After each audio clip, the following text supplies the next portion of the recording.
تقبل منا إنك أنت السميع العليم وتب علينا إنك أنت التواب الرحيم. اللهم اغفر لنا في هذه الساعة أجمعين. اللهم اغفر لنا في هذه الساعة أجمعين. اللهم كما وفقتنا لإتمام أول يوم من رمضان فوفقنا لإتمام عدته بإحسان. ربنا تقبل منا وتب علينا واعتق رقابنا من النار وأصلحنا. اللهم أصلحنا بالصيام، اللهم أصلح رمضان، أصلحنا بالقيام، اللهم أصلح قلوبنا، اللهم زك نفوسنا، أنت خير من زكاها، أنت وليها ومولاها. اللهم أصلح أحوالنا وأحوال المسلمين والمسلمات في كل مكان. اللهم اجعلنا من أوليائك المتقين، اللهم اجعلنا من أنصار دينك يا رب العالمين. اللهم انصر الإسلام والمسلمين وأذل الشرك والمشركين، وولي أمورنا خيارنا ولا تولي أمورنا شرارنا، ولا تسلط علينا بذنوبنا من لا يخافك ولا يرحمنا. اللهم لا تجعل مصيبتنا في ديننا، ولا تجعل الدنيا أكبر همنا ولا مبلغ علمنا ولا إلى النار مصيرنا. اللهم اجعل الجنة هي دارنا وقرارنا مع المقربين الشهود في مقعد صدق عند مليك مقتدر. آمين آمين. وآخر دعوانا الحمد لله رب العالمين. أما بعد, first day of fasting completed, second night of Ramadan begun. May Allah subhanahu wa ta'ala allow us to take advantage of every second in this blessed month. Allahumma ameen. In the Fajr Khatira, we introduced the subject for the month, which is إِنَّمَا بُعِثْتُ لِأُتَمِّمَ مَكَارِمَ الْأَخْلَاقِ, and we reflected on the verse which says وَإِنَّكَ لَعَلَى خُلُقٍ عَظِيمٍ, describing our Prophet ﷺ's esteemed character. And tonight, the first subject that we're going to cover relating to this theme of akhlaq and character is التقوى وحسن الخلق. Taqwa and good character.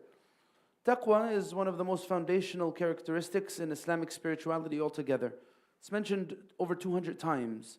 And we reflected yesterday in welcoming the Shahr of Ramadan that Taqwa is one of the greater objectives of this month. Ramadan is about achieving Taqwa. And that's because Taqwa goes with me wherever I go. Public, private, family, friend, foe, difficulty, ease, no matter what it is. It's Zad al-Mu'min. That's something the Quran describes. وَتَزَوَّدُوا فَإِنَّ خَيْرَ الزَّادِ التَّقْوَى. If I am a person who lacks taqwa, that means I will not be a person of amana. Having a person of taqwa who has no taqwa in a workspace is a destructive reality for those who engage with that person in business, those who buy from that person, and those who handle money, and the money that person handles. Taqwa is a foundational feature of marriage as well. There's no way that a person could be a good husband or a good wife without having taqwa. There's no way a person could raise children upon iman without being a person of taqwa.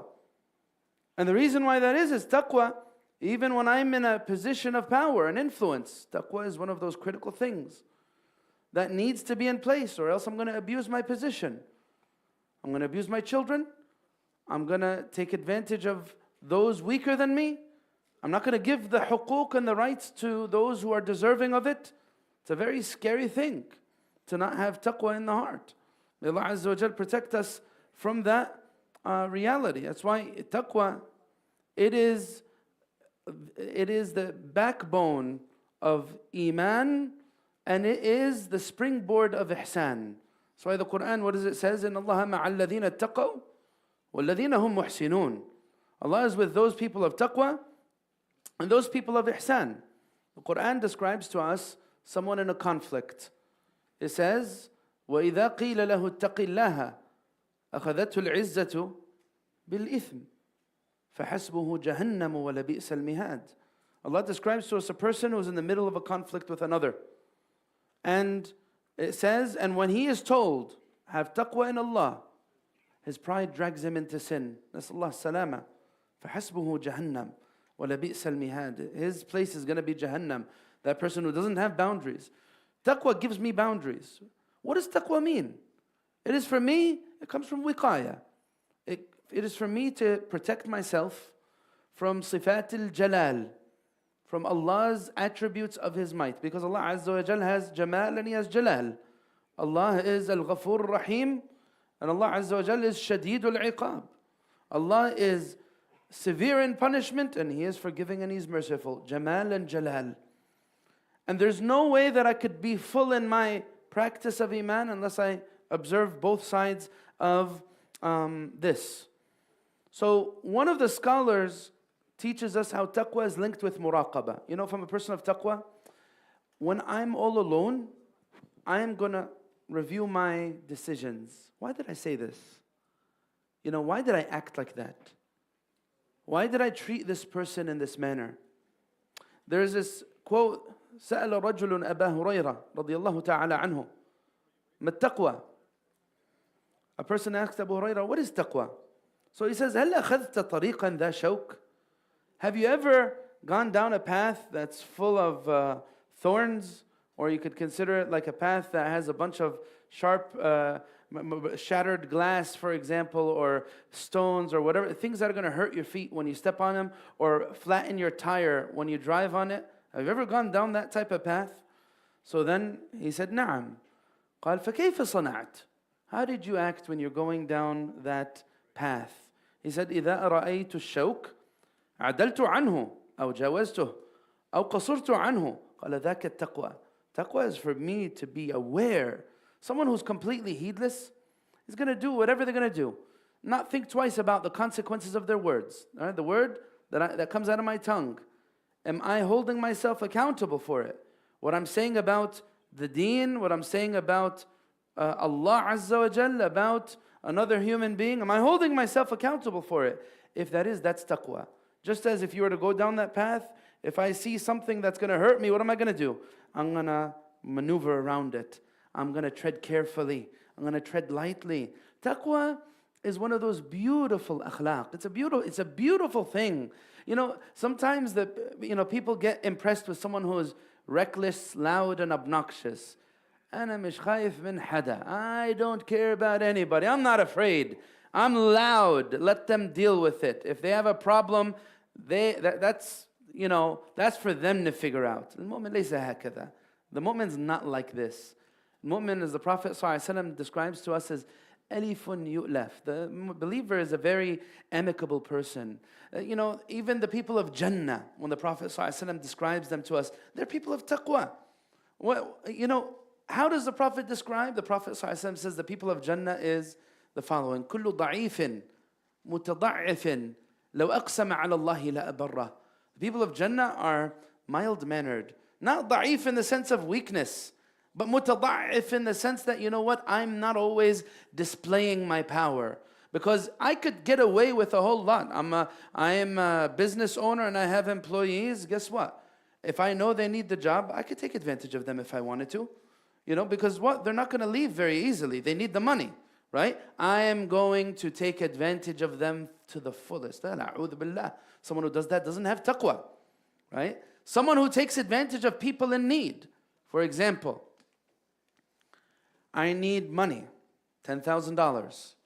Please give me, I'll pay you back very soon, right? Just give me the money and don't worry a thing. I'll make sure you get it back on time whenever you ask for it. And then give the money. Call the person, disappeared. Try to find him, nowhere to be found. And this person now, he's the one who's sought after. What? No taqwa. Right? He doesn't realize that the Prophet ﷺ says, من أخذ أموال الناس يريد أداءها أدى الله عنه ومن أخذها يريد إتلافها أتلفه الله. He thinks that he could get away with it just because he doesn't answer the phone and just because he refuses to pay back. But he doesn't realize the one who takes the money of others, seeking to what? Keep it for himself. What is it? What does the Prophet ﷺ say? This hadith, أتلفه الله. Allah Azza wa Jal will ruin him. Yes, nasallahu salama wal afiyah. The consequences of lack of taqwa are destructive. And it relates to business and relationships and family and shahawat as well. When there's no taqwa, what's going to happen? If I see some money in the street, I'm going to keep it for myself. When there's no taqwa, when I know, and again this is a word for, we have a lot of young faces. When there's no taqwa, when there's no parent or no Muslim around me and I know I'm at school, I could get away with living a double life very easily, right? If I go to school, I'm surrounded by people who don't have the same values. And I know I could easily get away with doing drugs. I could easily get away with being in a haram relationship. And it'll be years until my parents find out. What? No taqwa. What? Who's the first person destroyed by these realities? The person who chooses to act without regard for boundaries and without regard for Allah Azza wa Jal. Taqwa gives a sense of salama and rahat bal. This is what husn al-khuluq gives us. That's why it's taqwa Allah wa husn al-khuluq. When I choose to have good character, I am choosing a simple, easy life for myself. That's not very complicated. Wallahi, all of the complications in life are coming from su'ul khuluq, from lack of taqwa, from lack of regard, from lack of responsibility. So it's something in my hands. I can fix this. أسأل الله سبحانه وتعالى أن يجعلنا من أهل التقوى. أسأل الله سبحانه وتعالى أن يجمل قلوبنا ويزينها بالتقوى وأن يجعلنا من أهل التقوى. اللهم آمين. اللهم آمين. وآخر دعوانا الحمد لله رب العالمين. And inshallah, we're going to be having our iqamah in 1 minute, and we'll pray Salat al-Isha immediately after that. جزاكم الله خير.